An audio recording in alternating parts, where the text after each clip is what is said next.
अभी भूतों को पीछे ही रखो, कल मिलाना इनको, हम इनकी रुक जाओ, कल ठटरी बांधेंगे। आज अभी पीछे ही रखो, बोलो जय सिया राम। अच्छा, भारत से कौन कौन आया? अच्छा, कुछ लोग भारत, नेपाल, अरे सब नेपाल, हमारे वरुण जी भी नेपाल के ही हैं, उनका पूरा परिवार। बहुत मन बड़ा हमारा गदगद है। तो कल तक हम बता रहे थे कि हम आए थे हनुमान कथा सुनाने। कौन सी कथा? लेकिन यहाँ आते ही हमने विचार बदल दिया, अब हम श्री जानकी चरितामृतम कथा सुनाएंगे। हनुमान कथा तो बहुत सुना दी। धन्य है आप लोग, बहुत ही होशियार लोग। आप लोग धन्य इसलिए हैं, आहा क्या कहना, माता जानकी इस भूमि पर प्रकट हुई है। माता जानकी है भक्ति। भक्ति जहाँ प्रकट होती है वहां के लोगों को भगवान के पास नहीं जाना पड़ता। जिसके हृदय में भक्ति जाग जाती है, भगवान को चलकर उसके पास आना पड़ता है। अच्छा, दूसरा सौभाग्य यह है कि नेपाल राष्ट्र के प्रमुख देवता हैं पशुपतिनाथ। सौभाग्य की बात ये, एक तरफ पशुपतिनाथ तो दूसरी तरफ मुक्तिनाथ। एक तरफ पशुपतिनाथ तो दूसरी तरफ मुक्तिनाथ। और जानकी जी के ब्याहने के लिए आए रघुनाथ, अब कथा सुनाने आए बागेश्वरनाथ। कितना अच्छा संयोग है, चार नाथ हैं, मुक्तिनाथ, पशुपतिनाथ, रघुनाथ और बागेश्वरनाथ। ये चार नाथ मानो बता रहे हो कि अब जितने भी लोग इस नेपाल में रहते हैं उनकी चारों अवस्थाएं सुधर जाएंगी। जो भी नेपाल में पशुपतिनाथ और मुक्तिनाथ और जनकपुर में माता जानकी जी के दर्शन करता है उसका बेड़ा पार हो जाता है। धन्य है पशुपतिनाथ का मंदिर, बागमती नदी के किनारे पर स्थापित भगवान श्री पशुपतिनाथ। आहा, जहां महाशमशान, लोग मरते हैं मुक्ति पाते हैं। एक बात और हम बोले, नेपाल में जो भी भक्ति के साथ आता है वो 100 ही शिव बन जाता है। क्या बन जाता है? जोर से बोलो, क्या बन जाता है? मेरे पागलों, हम 3 दिन तक श्री जानकी चरितामृतम की कथा को भगवान श्री सीताराम जी की कृपा से सुनाएंगे, जो उनकी प्रेरणा होगी। देखो, ये वो देश है जहां भक्ति माता प्रकट।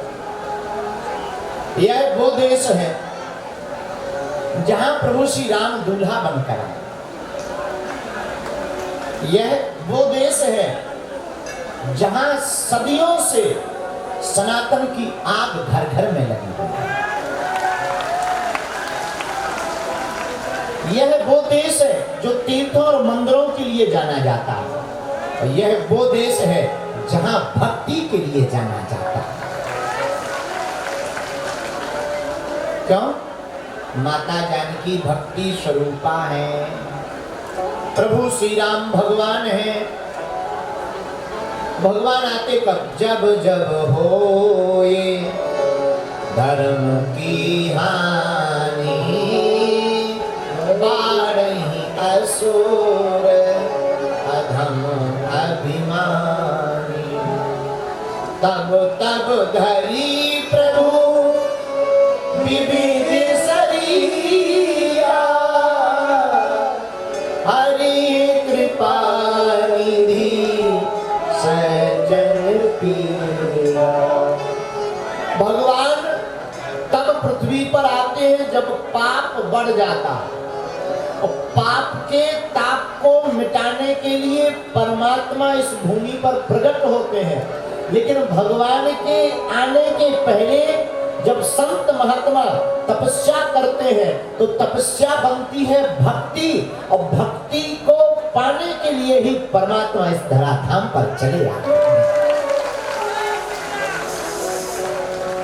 नेपाल में भक्ति का क्या कहना, हम तो कल से देख रहे, धन्य यहाँ की माताएं, धन्य यहाँ के निवासी, माथे पर टीका। हम कल पशुपतिनाथ गए, शाम को जयकारे लग रहे, हर हर महादेव, जय पशुपतिनाथ, जो देखे वही हर हर महादेव, जय श्री राम, जय जानकी माता। क्या कहना आप लोगों का। लेकिन नेपाल के आदमी चतुर भी बहुत होते, बहुत चतुर। एक बार नेपाल के एक आदमी जो है अदालत में गया, उससे कोई मुकदमा हो गया, जज ने कहा तुमको फांसी की सजा सुनाई जाती है और आज ही, बताओ तुम्हारी अंतिम इच्छा क्या है। हम नेपाल का आदमी घाटे में थोड़ी रहे, होशियार तो होते ही है। धीरे से बोला श्रीमान हमारी कोई अंतिम इच्छा नहीं। नहीं, जज बोला वो तो नियम है, अंतिम इच्छा बताओ। नियम है वो तो अंतिम इच्छा बतानी पड़ेगी, हम पूरी करेंगे। नेपाल का आदमी हो सकता है कि यहीं का हो, ये नहीं बताएंगे वो कहाँ का था। धीरे से बोला जज साहब हमारी जगह तुम लटक जाओ, यही हमारी अंतिम इच्छा है।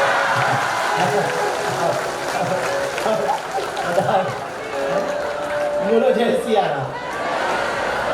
ये प्रतिभा नेपाल में ही पाई जाती, ऐसे लोग यही पाए जाते हैं लोग, लेकिन होते बड़े प्यारे। तो आप लोग बड़े धन्य भाग्यशाली हैं।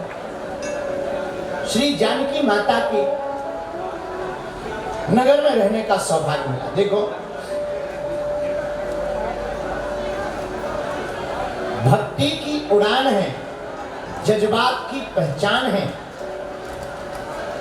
इसीलिए तो इस दुनिया में प्रभु श्री राम का भक्त महान है।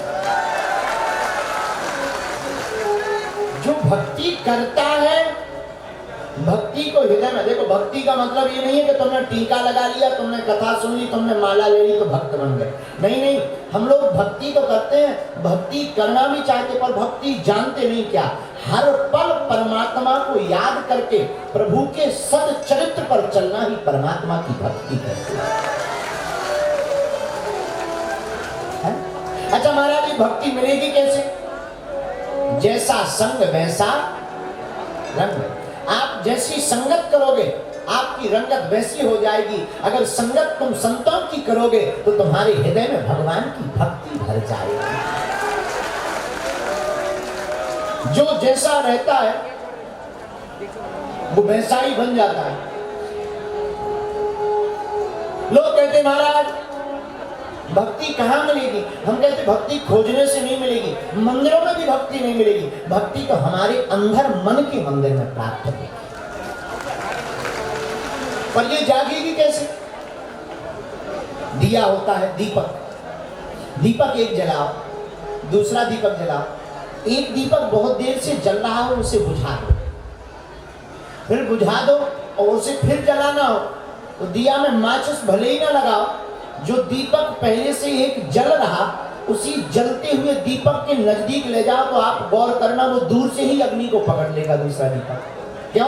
वो पहले जलता रहा और जलता रहा तो वो गरम रहा, गरम रहा तो दूर से ही अग्नि को पकड़ लेता है। ऐसे हमारा मन पहले परमात्मा की भक्ति करता रहा और कोई संत अगर भक्ति कर रहा, ऐसे जलते हुए संत भक्ति में जो जाग रहे हैं, ऐसे संत के पास पहुंच जाओगे, तुम्हारे अंदर भी भगवान की भक्ति जाग जाएगी। मीरा के जीवन में हुआ क्या? बैठी संतों के संग लगी मोहन के रंग, बैठी संतों के संग। मीराबाई संतों के साथ बैठकर के भक्ति को पाती, बिना संतों के साथ के भक्ति का मिलना असंभव। अच्छा महाराज, ये संत कौन है, इसकी पहचान कैसे हो? ये भी बहुत अच्छी बात है। देखो भाई, जो अपने से जुड़े वो संत नहीं है, जिसके पास जाते ही समस्याओं का हो जाए अंत, उसी का नाम है संत। जो भगवान की मस्ती में दिन रात डूबे हैं, जो प्रभु के भाव में दिन रात डूबा है, वो संत है। संगत करो तुम साधु की, संगत करो तुम साधु की। क्यों? न जाने कब हरि से देय मिला, न जाने कब हरि से देय मिला। कोई ठिकाना थोड़ी है। महात्मा की संगत करोगे तो वो कब हरि से मिला दे। राजा की संगत करोगे तो राजा तुम्हें नीति में डालेगा, नीति पढ़ाएगा, नीति समझाएगा, नीति समझ में आएगी। लेकिन अगर महात्मा की संगत करोगे तो प्रभु की भक्ति समझ में आएगी, प्रभु के प्रति प्रीति जाए। और परमात्मा बिना प्रीति के नहीं मिलती। राम ही केवल प्रेम प्यारा,